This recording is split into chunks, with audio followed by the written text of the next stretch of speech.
E chegou o dia da tão aguardada Supercopa do Brasil, de um lado o Atlético Mineiro, do outro o Flamengo, e no vídeo de hoje do canal do Nicola vou te falar sobre as premiações, bastidores, números e uma série de outras coisas bem legais. Bora falar também sobre John Textor, o novo dono do Botafogo, que decidiu colocar água no chope do Corinthians em relação a Luiz Castro. Por falar em Corinthians, que história é essa de que Fábio Carille pode voltar ao Parque São Jorge? Para completar, quem é o nigeriano que o São Paulo contratou, jogador super elogiado em seu país?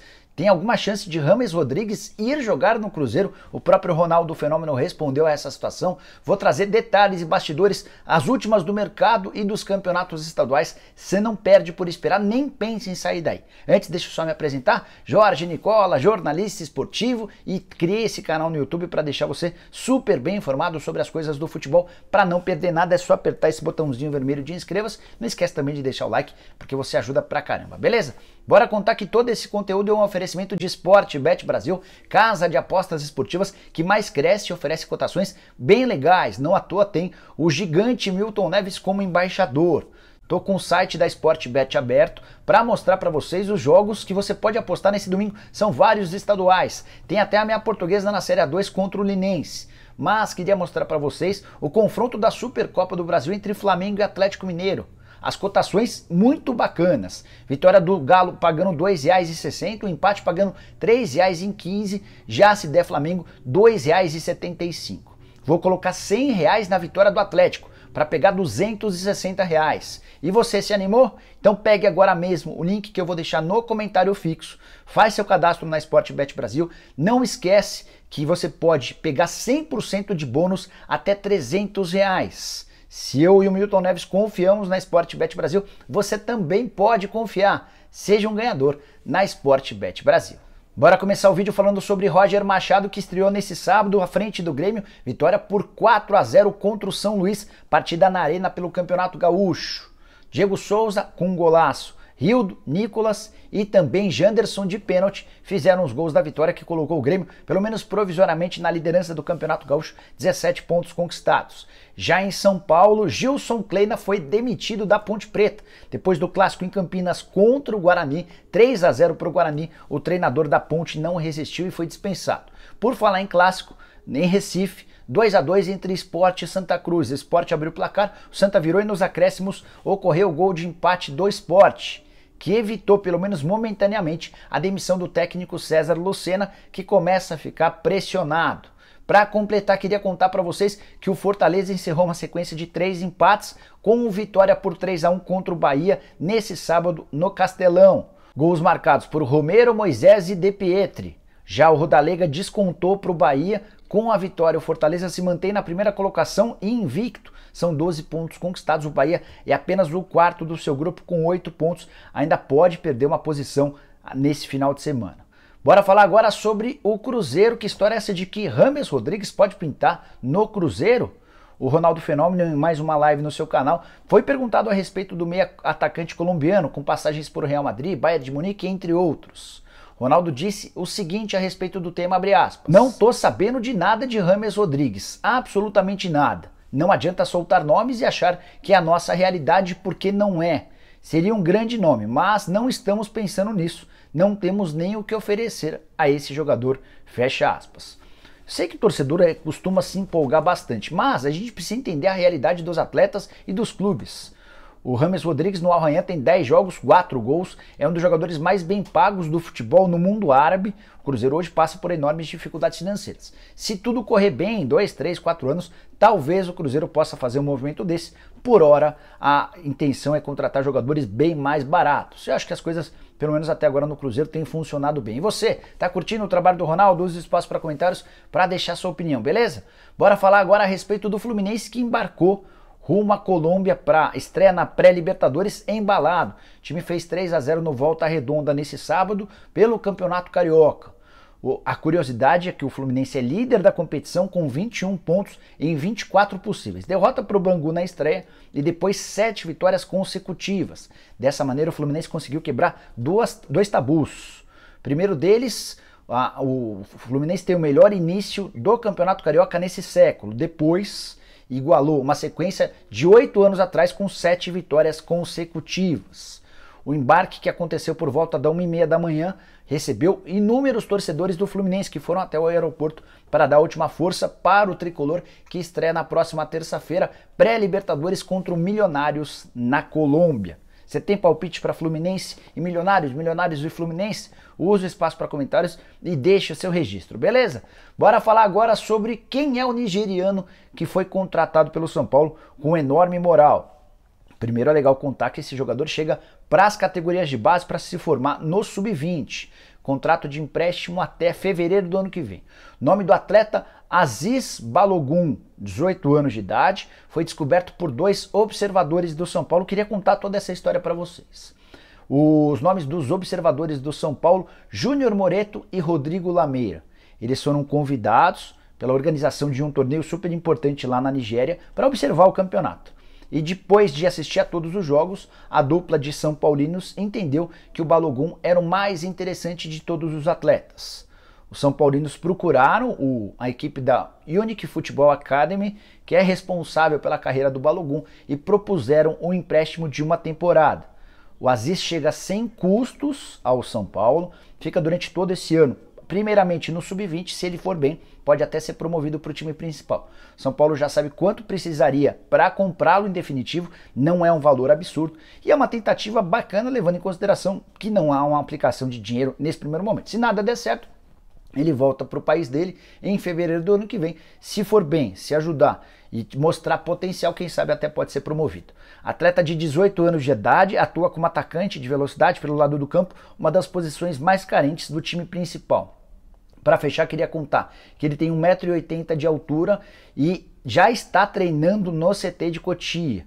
A ideia é que ele fique por pelo menos 10 dias trabalhando fisicamente para se igualar aos demais, e a tendência é que no finalzinho do mês de fevereiro, início do mês de março, passe a treinar de forma igual com todo o restante do elenco no Sub-20. Você já ouviu falar sobre o Aziz Balogun? O que você pensa a respeito da contratação de africanos? Esse é um tema que vira e mexe vocês me perguntam nas lives, queria saber a opinião de vocês. Bom, quero contar uma informação exclusiva de bastidores. Já ouviu falar sobre Jorge Mendes?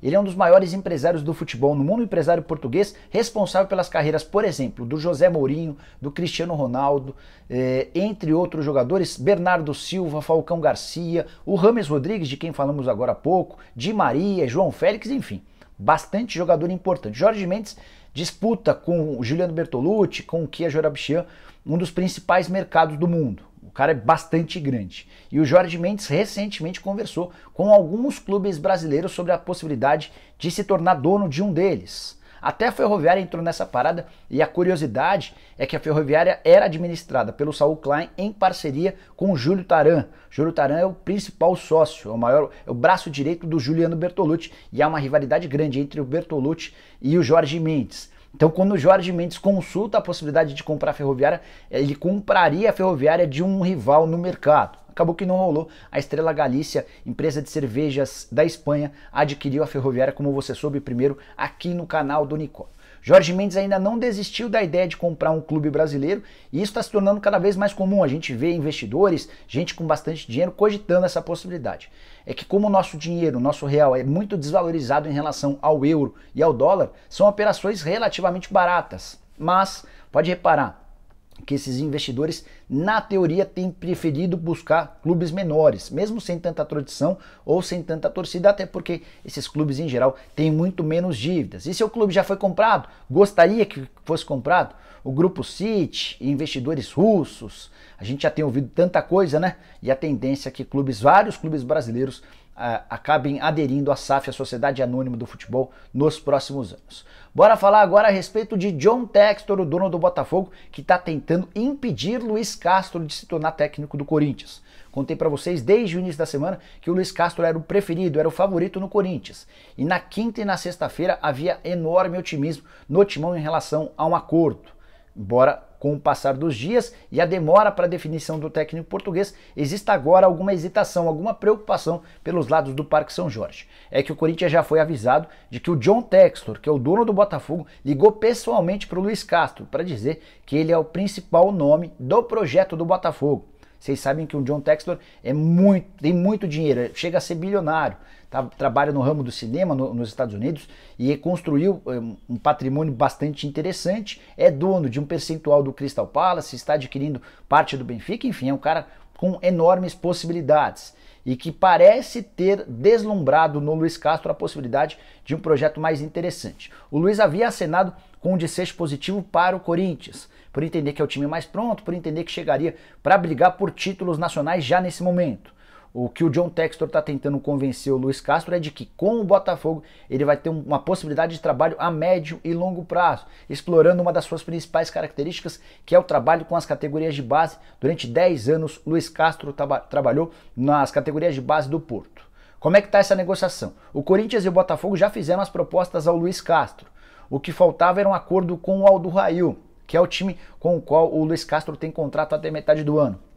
Para fazer valer a vontade dele, o John Textor já se colocou à disposição para pagar com o dinheiro do próprio bolso a rescisão do contrato. A gente deve ter um desfecho dessa longa e chata novela envolvendo o futuro do Luiz Castro nos próximos dias. A primeira informação que o Corinthians havia recebido é que o Luiz ficaria até segunda-feira, participaria do jogo contra o Qatar SC e na sequência embarcaria para o Brasil, onde vai ganhar 3,5 milhões de euros por temporada do Corinthians. Vamos saber qual o poder de convencimento do John Textor e se o Luiz Castro vai fazer valer a palavra que ele deu ao Corinthians para se tornar treinador alvinegro. Como é que você vê essa disputa? O que você pensa a respeito? Vai dar Corinthians ou Botafogo? Por falar no Corinthians e técnico, muita gente andou me perguntando nos últimos dias se Fábio Carille pode pintar no timão. Quero assegurar que não existe a menor possibilidade ainda que o Corinthians não contrate o Luiz Castro. Nicola, mas como é que você garante? É que a última passagem do Fábio Carille terminou bastante mal. Ocorreu um episódio interno que deixou o Carille bastante queimado com os dirigentes atuais do Corinthians. Então, enquanto o clube for presidido pelo Duílio Monteiro Alves, com participação do Roberto de Andrade e também do André Sanches, Fábio Carille passou a ser carta fora do baralho. Não tenho muitos detalhes a respeito desse acontecimento, até por isso não vou entrar muito no mérito. Se eu soubesse até contaria para vocês, mas houve um desentendimento bastante grande. Carille que teve uma primeira passagem bem legal de 2016 a 2018, voltou em 2019 depois de uma ida para a Arábia Saudita, a primeira passagem muito boa, a segunda já nem tanto. Carille que está desempregado desde a última sexta-feira, quando foi mandado embora do Santos. Para completar o vídeo, bora falar a respeito da Supercopa do Brasil, jogo marcado para 16 horas, repleto de polêmicas e disputas entre dirigentes de Flamengo e Atlético Mineiro. Foram vários os motivos de tretas. Quero contar que o confronto anda extremamente equilibrado. Dos últimos 10 jogos foram 5 vitórias do Galo, 4 vitórias do Flamengo e um empate. Os times vão jogar em campo neutro, como você sabe, partida na Arena Pantanal em Cuiabá. E também em jogos com essa característica de campo neutro, há enorme equilíbrio. Em 11 partidas fora da cidade de origem, Belo Horizonte e Rio de Janeiro, são 4 vitórias para cada lado e 3 empates. Você tem palpite? Gostaria de contar para vocês que o vencedor da Supercopa do Brasil embolsa 5 milhões de reais, o vice vai levar 2 milhões de reais, esses são os prêmios prometidos pela CBF. Com os 5 milhões de reais, por exemplo, o Atlético banca mais de 1/3 da sua folha salarial. Já o Flamengo consegue bancar apenas 1/5 da sua folha. De qualquer maneira, já é uma graninha importante, especialmente no momento de dificuldade e de início de temporada, com várias contas a serem pagas. Para arrematar, o que eu acho que torna esse jogo extremamente igual é o fato de os dois clubes terem mudado de técnico. O Flamengo com o Paulo Souza, o Galo com o Turco Mohamed. O argentino mudou muito menos o Galo do que o português em relação ao Flamengo da temporada passada. E é exatamente isso que me faz imaginar que o Galo tem um pouquinho mais de vantagem. O fato de estar mais preparado, mais acostumado a esse estilo de jogo do que o Flamengo do Paulo Souza, que tem inventado bastante nas primeiras semanas de trabalho na Gávea. E você, pensa que quem vai vencer? Use o espaço para comentários, deixe a sua opinião e a gente se vê depois da... Tem live hoje, tá? Live para membros por volta das 7h30 e live aberta para todo mundo por volta das 8h20 da noite. Se curtiu o vídeo, não esquece de deixar like, de se inscrever no canal, aquela coisa toda. Abraço, tchau!